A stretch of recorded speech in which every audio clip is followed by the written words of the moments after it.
Hey guys, I just spotted something out the window. What is this?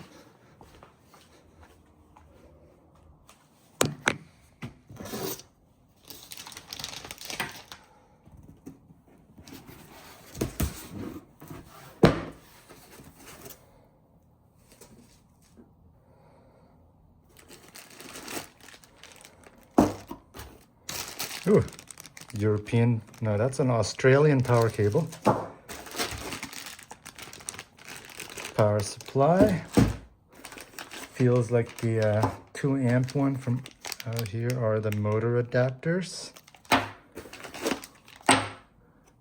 And a bunch of bolts that I might lose by the time the motor arrives. And here it is, the clear board. Looks actually and feels really nice. Grip tape feels nice. We got the sensor, very cool. Feels light.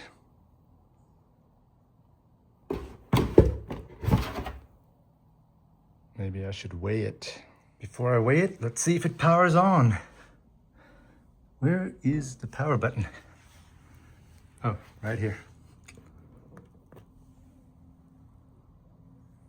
Familiar boot pattern.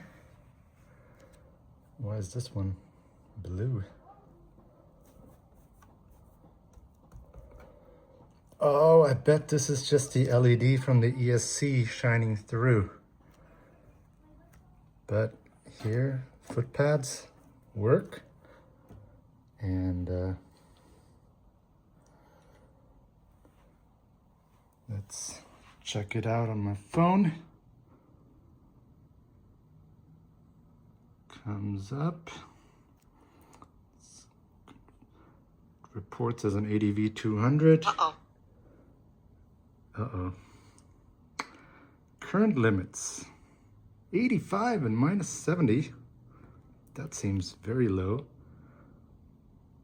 Maximum voltage 95 for 22S pack.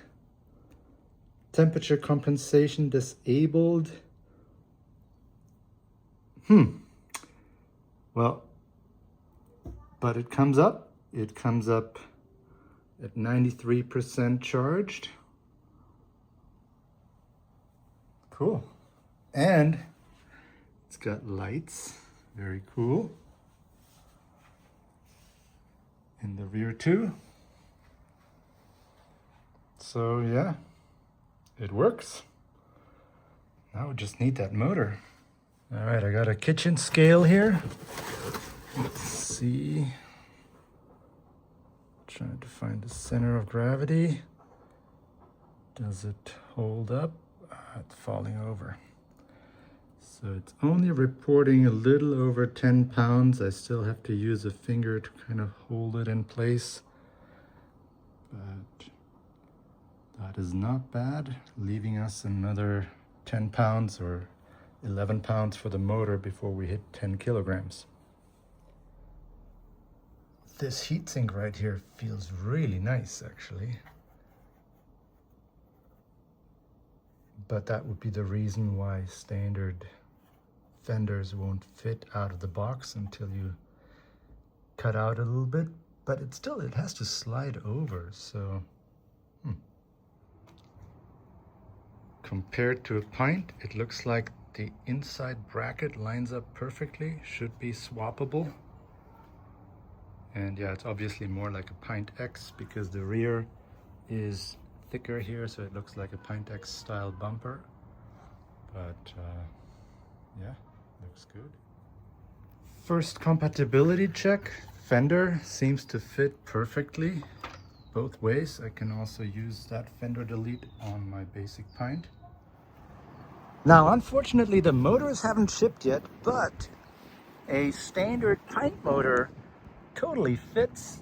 I used the bolts that came with the Atom and they fit right into the Pint hub, but I would have to swap out the motor connector. So I don't think I'm gonna do it. Too much work to do. But yeah, in theory, I could totally 3D print an adapter, and then since these bolts go directly into the axle, the 3D print doesn't need to provide too much structural support, so it would totally work. And maybe the adapters that come with it already work with the motor, I don't know. But if anyone wants to ride their Atoms right out of the box, they could just swap out the motor connector and make it work today. Also, anyone wondering if the 5-inch tires that are available nowadays, if they would fit the Atom, I would say if it fits the pint, it'll fit the Atom. But if it doesn't fit the pint, it will most likely also not fit the Atom.